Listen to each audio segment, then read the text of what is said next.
Hi friends, welcome to Telangana BC study circles. ఈరోజు మనం మాట్లాడుకోబోతున్న అంశం అంతఃస్రావక వ్యవస్థ.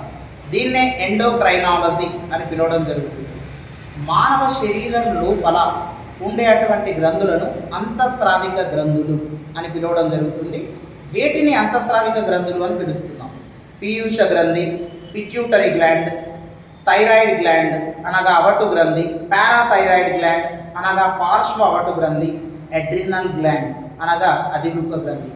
ఈ నాలుగింటిని కలిపి అంతఃస్రావిక గ్రంథులు ఎండోక్రైనల్ గ్లాండ్స్ అని పిలవడం జరుగుతుంది. ఈ నాలుగింటిలో పీయూష గ్రంథిని మాత్రం మాస్టర్ గ్లాండ్ అని పిలవడం జరుగుతుంది. ఎందుకు దీన్ని మాస్టర్ గ్లాండ్ అంటున్నారు అనడానికి రీజన్, పీయూష గ్రంథి ఆధీనంలో 8 హార్మోన్లు దాని ఆధీనంలో ఉండి పనిచేయడమే.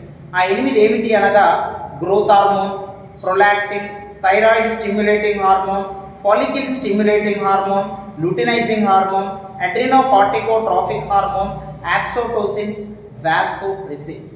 These are all under control in pituitary gland. That's why we treated pituitary gland master gland. కానీ ఇక్కడ పీయూష గ్రంథి యొక్క పరిమాణం కేవలం బఠానీ గింజ పరిమాణంలో మాత్రమే ఉంటుంది.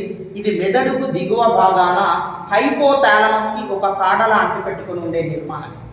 సో ఇలాంటి పీయూష గ్రంథి ఆధీనంలో మనకు 8 అంతఃస్రావిక గ్రంథులు ఉండి పనిచేయడమే ఇక్కడ మనకు విశేషం